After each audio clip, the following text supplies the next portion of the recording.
hai mẹ lưới là con.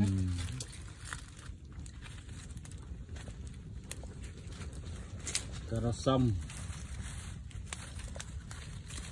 đi đánh tầm 5 phút hả?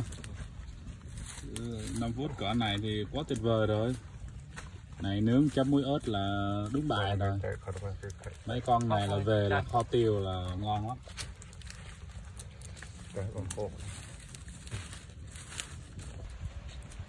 Mặt vàng được chưa? Đó.